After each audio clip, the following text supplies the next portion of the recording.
Сәлем достар, бүгінгі сабағымда мен сіздерге тунистік узордың бір түрін көрсететін боламын.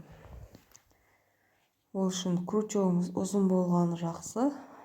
Егер крючоктарыңыз ұзын болатын болса, узордың көлемінде үлкендеу қылып алуға болады. Ал мен 20 петлямен көрсететін боламын сіздерге. Бірінші мен крючокқа 20 петля іліп аламыз. 20 жұмыс петлясын іліп аламыз. Узор өте қарапайым, сетка түрінде болады. Өзіңіздің қалаған затыңызға қолдануыңызға болады бұл узор түрін. Мінекей осылай 20 жіп іліп алды, 20 петля іліп алдым. Ары қарай екінші петлядан бастаймыз. Екінші петлядан крючокты өткізіп, жіпті іліп аламыз. Жіп крючокта қалады. Екінші петлядан мінекей жіпті іліп аламыз. Петляда қалады, крючокта жібіміз қалады. Үшінші петлядан да тура солай жіпті іліп аламыз. Төртінші петлядан да соңына дейін осылай крючогымызға жіпті өткізіп, ілдіріп алып шығамыз. 20 петлядан 20 жіп іліп шығарамыз. Мінекей осылай соңына дейін ілдіріп шығарамыз. Тунистік узордың бір ерекшелігі осылай специямен тоқығандағыдай болады узордың түрі. Міне осылай крючогымызға ілдіріп шығамыз 20 петляны. Міне.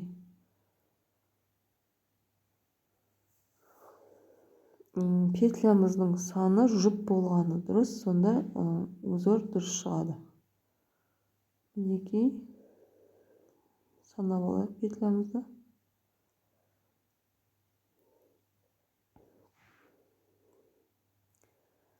Петлямызды санап аламыз, 20 петляны. Енді ары қарай екінші қатарды бастағау үшін крючокқа жіпті ілдіріп алып, екі жіптен өткізіп отырамыз. Мінекей. Екі жіптен өткіздік.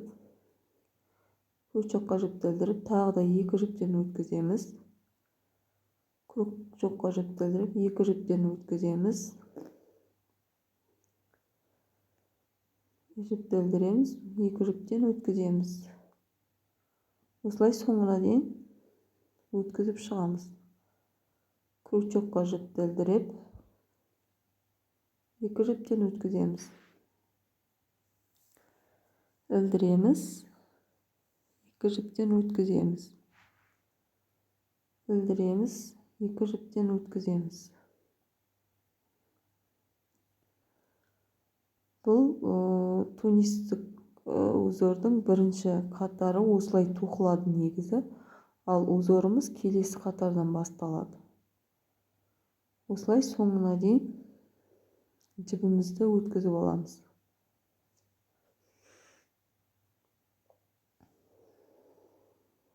Мінекей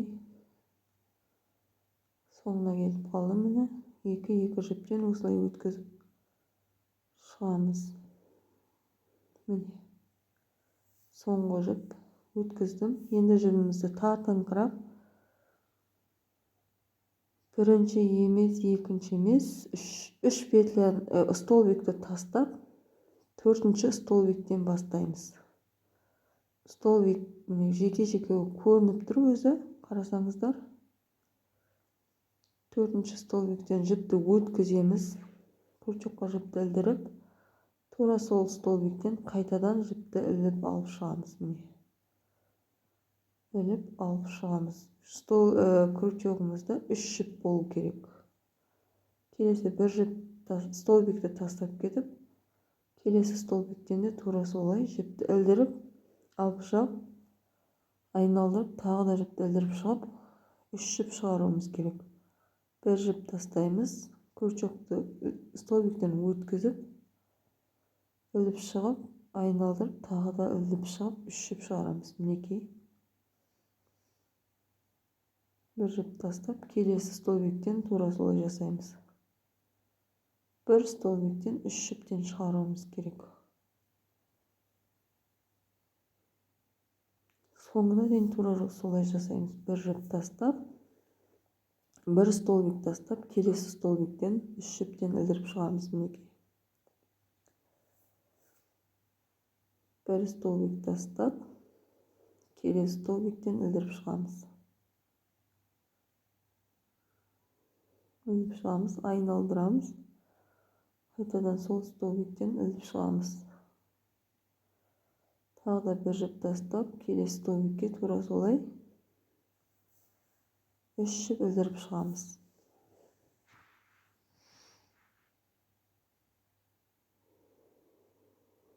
Іліп шығамыз, айналдырамыз. Іліп шығамыз. Мінекей. Соңында bir ilmek ілеміз тек. Шеті бірдей болу үшін осылай тек bir ilmek іліп аламыз. Екінші рет ілдіріп, енді күрчөкқа жіпті іліп алып, 3 жіптен бірден шығарып аламыз. Мінекей. Бірінші столбикті қосқанда 4 жіптен шығарамыз. Енді bir ilmek ілеміз. Екінші ilmekті келесі 3 жіптен шығарамыз. Bir ilmek ілеміз. Келесі ilmekті 3 жіптен шығарамыз. Bir ilmek ілеміз. Келесі 3 жіптен шығарамыз. Bir ilmek ілеміз. Екінші ilmekті 3 жіптен шығарып аламыз. Соңына дейін осылай жасап шығамыз.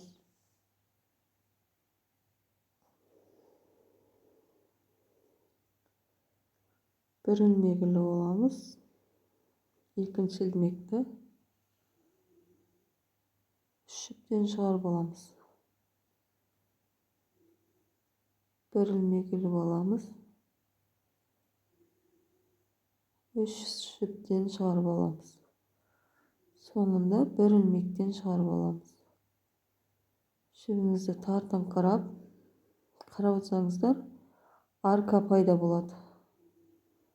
Сол аркадан жаңағыдай 3 жіп іліп шығамыз. Келесі аркадан да тура солай жіпті айналдырып отырып 3 жіп іліп шығамыз. Осылай екінші қатарды да тура осылай соңына дейін жіп ілдіріп шығамыз. Мінекей. Өзі екінші қатарда белгілі болып қалады. Әр ненің 3 жіптің ортасында арка пайда болады.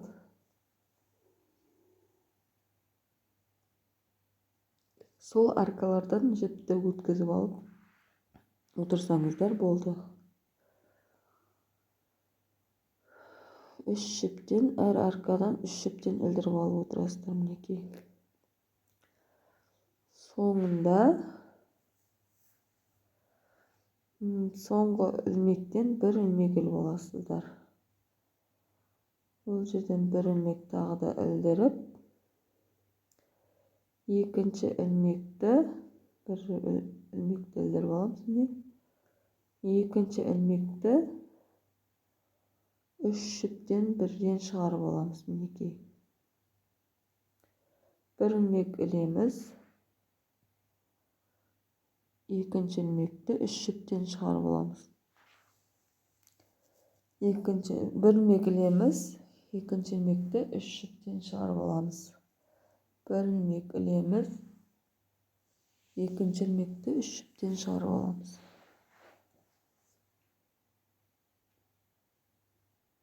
Осылай қатардың соңына дейін ілдіріп шығамыз.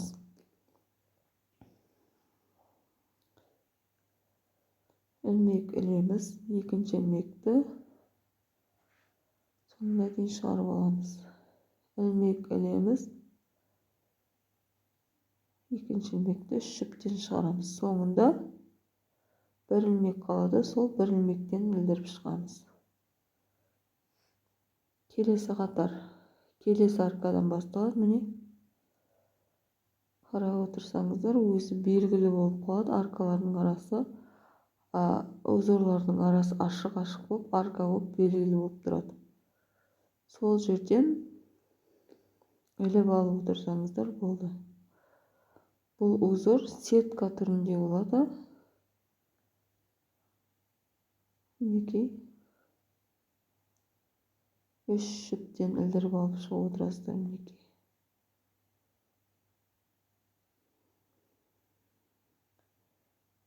Үш жіптен шығарып аламыз.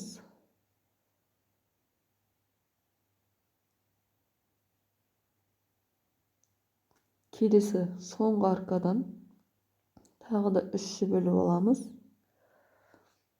Соңғы шетін тоқу үшін соңғы bir ilmектен тағы да bir ilmek шығаруымыз керек. Екі жіптен бірден бір жіп шығарып, мінекей. Ол bir жіпке бөлек bir ilmek іліп аламыз. Енді екінші ilmekті 3 жіптен шығарамыз. Bir ilmek ilemiz. 3 жіптен шығарамыз.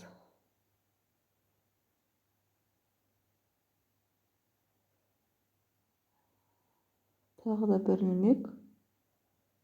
Екінші ilmekті 3 жіптен шығарамыз. Bir ilmek. 3 жіптен іліп шығарамыз. Bir ilmek.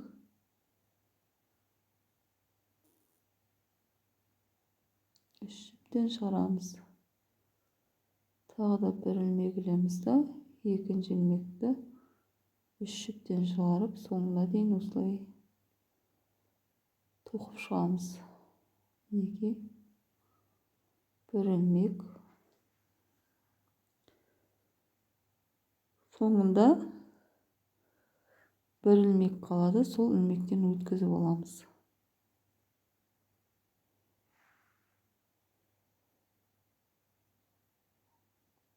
Мінекей осындай кереметтей узор түрі шығады. Сіздерге ұнады деген ойдамын. Лайк басып, комментарияға өз ойларыңызды жазып кетіңіздер. Дем қойып тыңдағандарыңызға рахмет.